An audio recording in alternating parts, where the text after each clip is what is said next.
two, one, two, three.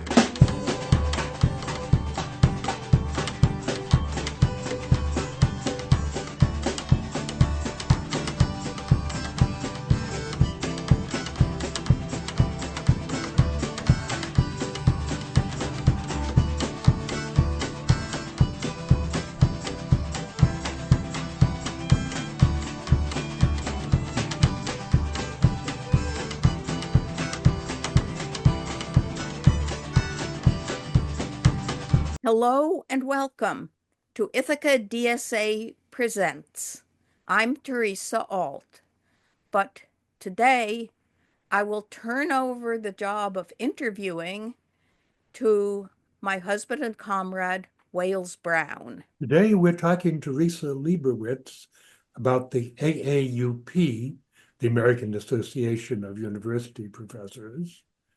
And Risa, you're in a good position to talk about it because you're president of the Cornell chapter of the AAUP, and you've also been the general counsel of the national AAUP. At Cornell, you teach in the ILR school, Industrial and Labor Relations. So what should we know about the AAUP? I'm really happy to talk about the AAUP with you. And as you said, Wales, I have a lot of experience with the AAUP. So I'm the former general counsel of the national AAUP. I did that for 10 years, and I'm the proud president of our chapter of the AAUP here at Cornell. So let me back up a little bit. I'll go back to over 100 years ago, but I won't dwell on every year since then. So the AAUP was founded in 1915 as an organization of faculty that was necessary to push back against the interference in academic freedom that faculty were experiencing at that time. And so in 1915, the AAUP was formed by faculty members, and the purpose of forming the AAUP was to protect basic employment conditions that were necessary for faculty to fulfill the public mission of universities. And those basic employment conditions include, of course, economic security and job security as necessary in the academic profession to protect academic freedom. And that's both an individual right of academic freedom that would include faculty ability to teach and do research and to speak about public issues, what we call extramural speech, as well as a collective form of academic freedom, which is the ability of faculty to join together to engage in governance of the academic institution. And so these are democratic sorts of rights that are necessary for higher education to be able to serve the public mission. And they are employment conditions that are necessary for all faculty. And of course, the makeup of the faculty has changed since 1915. And we can talk about that more, but it's anybody who does teaching and research and academic professional work within the university, and that includes graduate students as well. Okay, so this is higher education. Right, so this is colleges all higher and university. Yeah, all higher education, all colleges and universities. And so the AAUP was formed in 1915, and since then, it's put out lots of statements that describe what I've just said about the purpose of the AAUP, the need for these kinds of protections for faculty. What's really quite extraordinary and really, I think, inspiring is how well internalized the AAUP's values and principles have become across the United States. And so we have a national AAUP that sits in Washington. That's where the national office is. And we have chapters in colleges and universities across the United States. And there are two kinds of chapters. There are chapters that engage in collective bargaining because the AAUP unionizes faculty. And so that's mostly in public universities, at the state universities. And we also have what we call advocacy chapters, where the AAUP has a chapter, for example, our chapter at Cornell, We do not engage in collective bargaining, not because we don't want to, but because there can be some difficulties in unionizing for faculty in private universities, which we could talk about more if you're interested in that. But advocacy chapters do the same kind of work of representing all faculty, graduate students, and academic professionals with regard to employment kinds of concerns, employment conditions, and to try to improve our working conditions through our collective actions, as well as through governance that exists on campus as well. We can say that the AAUP is quite a success story over the last 109, 110 years. It's got, I don't know if we can say all colleges, but most colleges to recognize its concept of tenure.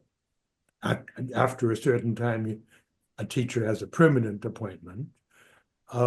It's gotten most colleges and universities to recognize the concept of freedom, which, well, you can trace it a long ways back, but getting it universally recognized is quite an achievement. It publishes the Red Book, which is a sort of code on how universities ought to treat their teachers. And again, that's not a legal document, but if a university infringes on it, there is a mechanism for the AAUP to put on sanctions. As I say, quite an achievement. But how is the AAUP connected to the labor union movement? At the beginning, I don't think it was it? Not formally at the beginning, but when I started studying about academic freedom, because that's also what I do in my research and my writing as a faculty member, I study and write about academic freedom. And what really struck me, as my area is labor law, what really struck me was how early on these were members of the faculty who came together to deal with employment conditions.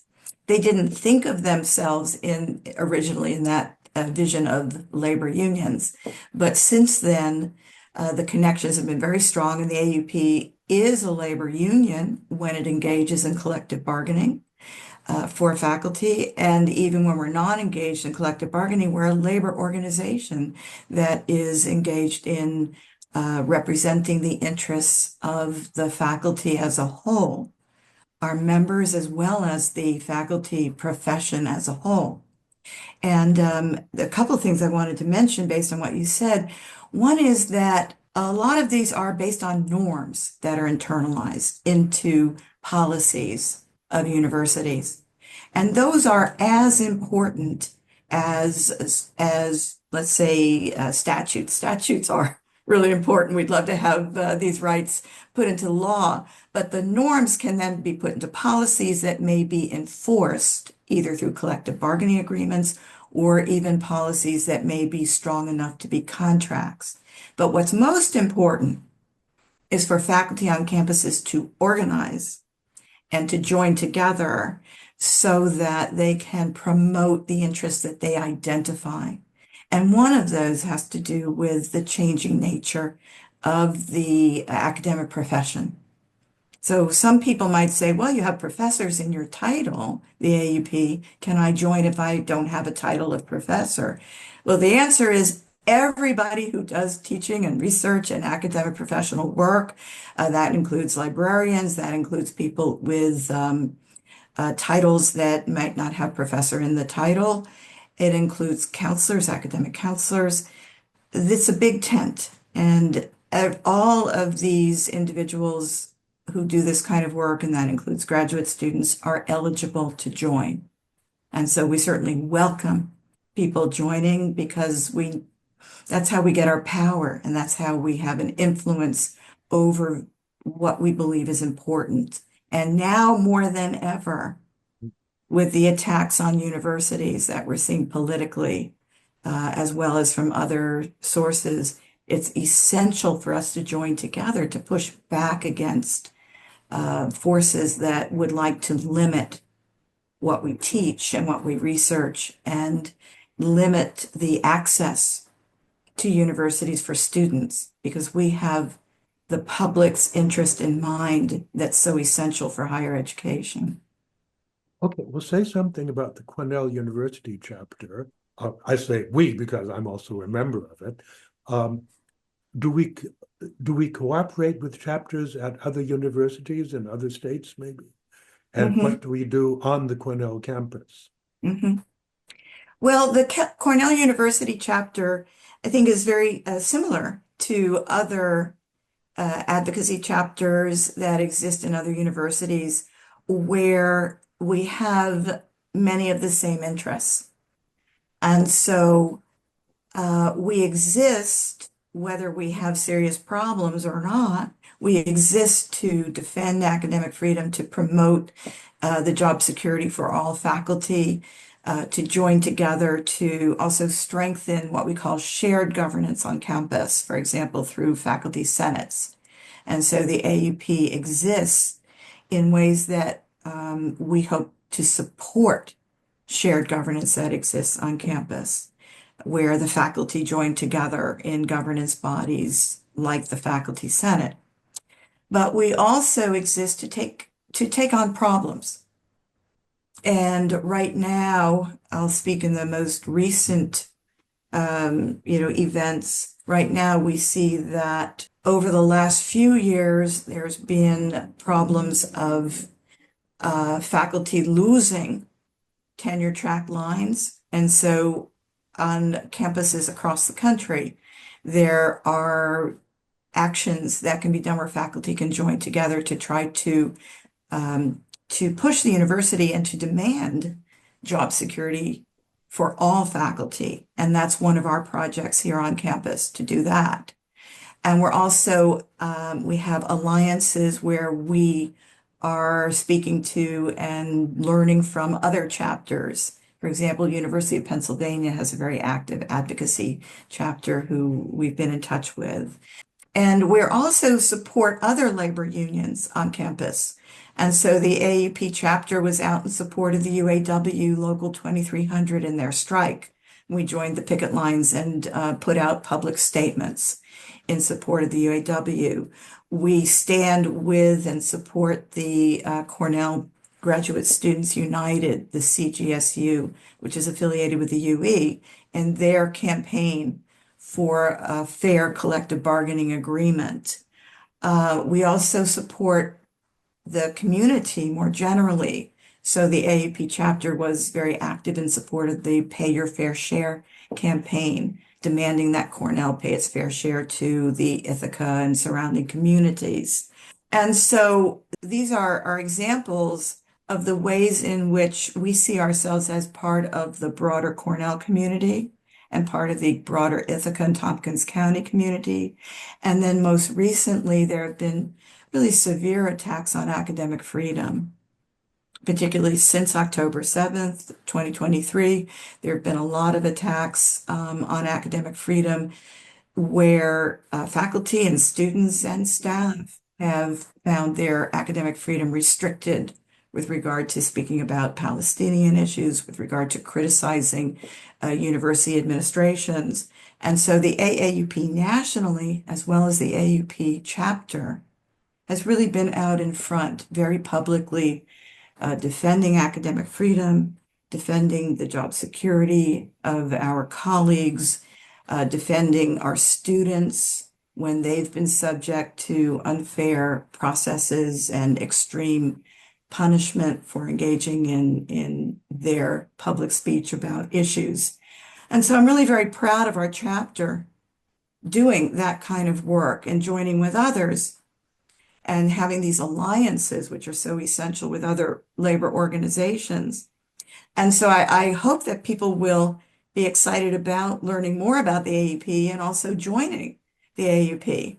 I have to say that I'm impressed with our chapter too, but yeah. it doesn't have a very large proportion of the faculty members who, on campus that actually belong to it. And the good news is that we are growing, Mm. right? The bad news of being in troubled times like we are is that we're in troubled times and there's very serious problems that we have to deal with. What comes out of that, though, which is inspiring, is that people join together to fight back. And so we have been growing in ways that are really impressive. Mhm. And our people are seeing how important our voice is, and that we will support our colleagues and our students, and to fight for values that we believe in, these principles that have been around since the AUP was founded. And so it's really easy to join. And the more people that we have who are joining, the stronger we'll be, the louder and stronger our voice can be, and the more people there will be who can put their energy into organizing on issues that they are particularly interested in. Okay, And so step the back a easiest, little ways. Yeah, yeah. I remember when I was a student, when I was an Mhm. undergraduate, um, I didn't have a very clear picture about the different ranks that my teachers belonged to and the different positions they were in. I didn't really know I'd heard the word tenure, but I didn't know who was able to have it and who wasn't. But we can say that some teachers, when they're hired, are able to stay around for 6 years and then get a permanent position, which is called getting tenure. And other people who teach have much more precarious positions, and um, they're hired for a semester or for a year or maybe for 2 years, and they don't know if they're going to be able to stay around longer than that. Uh, Now our Cornell chapter of the AAUP has been working specifically with people who are hired in more precarious positions. And can you say something about what we do for them? Mhm, mhm. Yeah. Well, what you've described in terms of tenure and the changes are really, those changes in the sort of traditional tenure system are really very dramatic. And I'm not sure everybody realizes just how dramatic that is. And so tenure, as you described it, is correct. It's a very strong form of job security. And so after 6 years, there's a review. If you're on a tenure track, there's a review, and then the potential for being promoted to a very strong job security of tenure. And it doesn't mean that you have that job no matter what, but it does mean that you have very strong due process protections, so that many of us will hold those jobs for life, in fact. In the mid 1970s, about 75% of the faculty were in tenured track and tenured positions. Currently, 75% of the faculty, this is nationwide now, are in non-tenure track positions. So it's flipped since then. And that means that a lot of people have insecurity in their jobs, which means that they cannot rely on those jobs in ways that are so essential for higher education. Basic fairness in terms of having economic and job security is there, and they can't rely on that. But also a lot of faculty fear exercising academic freedom if they feel that they are under scrutiny. And these days, people feel more and more that they fear in exercising their academic freedom.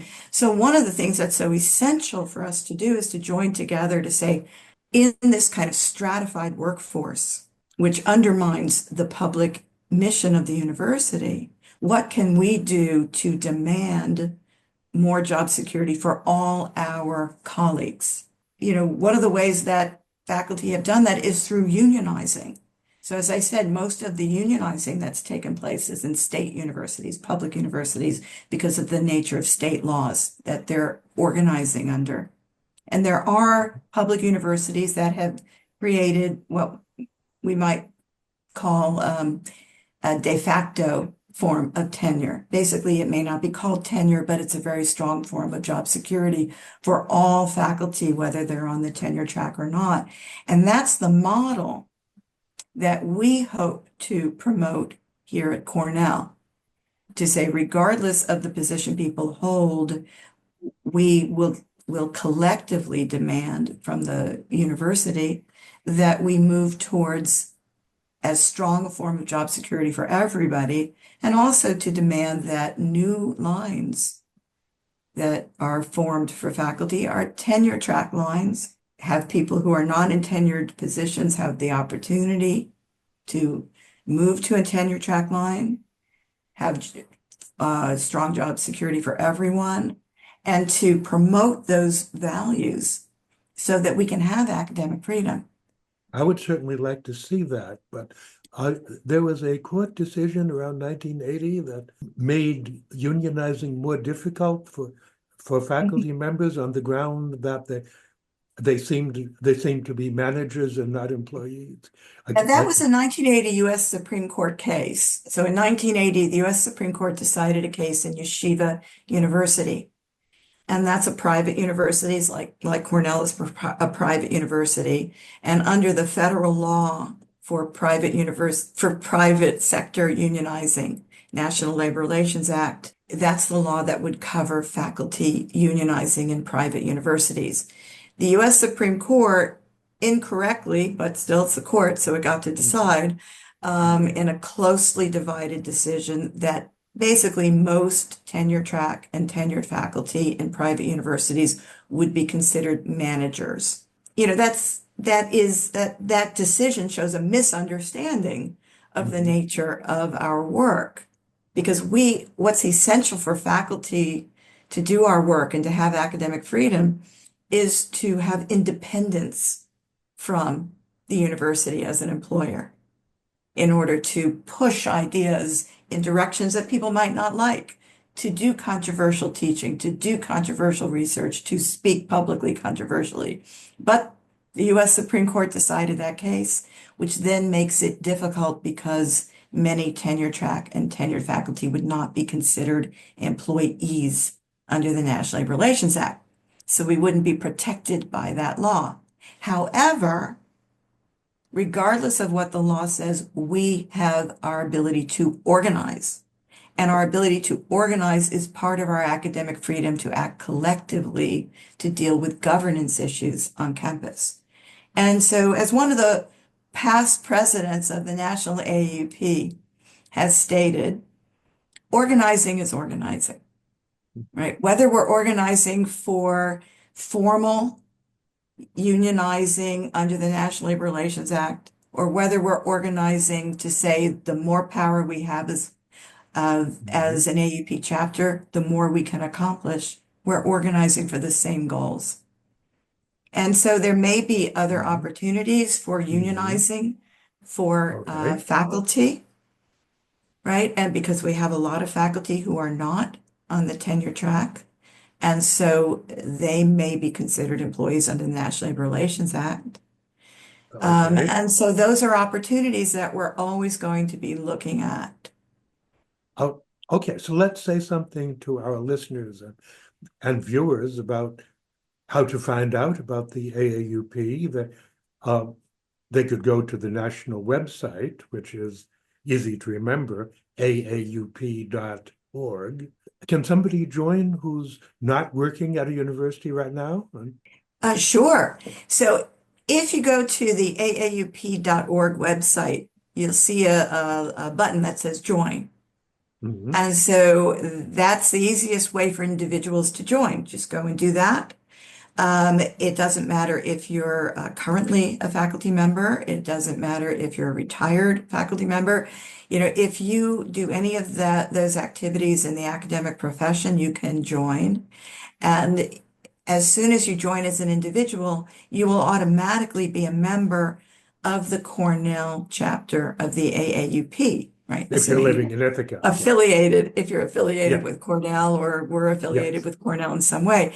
And so as the president of the chapter, I will get that information of people joining the chapter, and we will send you more information about the chapter, and you'll get all the updates about our meetings and our activities. So the easiest way is to go to the aaup.org and click join, and you'll see also there's a sliding scale for membership dues. And that sliding scale is based on salary, so it would make it possible and feasible for people to join. Okay, and there's a link on there to the Cornell chapter itself, is that right then? Yes, so after you join or before you join, if you'd like to find out more about the Cornell chapter, if you go to the chapter page, it lists all of the chapters in the United States by state. Under New York, you'll see a link to the Cornell chapter, and that goes to the Facebook page. Okay, good. We will have to wrap up soon, but can you say just one word about the connection with the AFT, the American Federation of Teachers? That is one out of several unions that cover university professionals, right? Right. So the AFT is a lot of people know AFT because of K through 12 unionizing. AFT also does higher education unionizing, and in the last few years, the AAUP has affiliated with the AFT. And so that affiliation is something that is, the AUP is still an independent organization, but is affiliated with the AFT. And that's a continuation of joint union organizing that the AAUP and AFT have done for many years, particularly in the public sector, as I said, where you have state laws that make it easier for faculty to unionize and be certified as the collective bargaining representative for the faculty union. Okay, but it might be a bit unfortunate that there are multiple unions representing university professionals instead of just one. I know it's the same way with the postal workers. They have 4 unions who haven't been able to work together. But I think it's a positive step that the AAUP and the AFT are able to work together. Right. Well, the joint organizing that we've done has been very important for growing the labor movement in higher education, for getting more and more faculty to be represented through collective bargaining. And, so our goals remain the same, which is organize, build our power collectively, promote the employment conditions that are essential for faculty and everybody in the academic profession to do the work that is so essential to have higher education in a democratic society. Okay, this is a good slogan or summary to leave our listeners with. So thank you very much, Risa Lieberwitz, president of the Cornell chapter of AAUP. Thank you, Risa Lieberwitz. Thank you, Wayles Browne. This has been Ithaca DSA. I'm Teresa Alt. Thanks for watching. 1, 2, 1, 2, 3.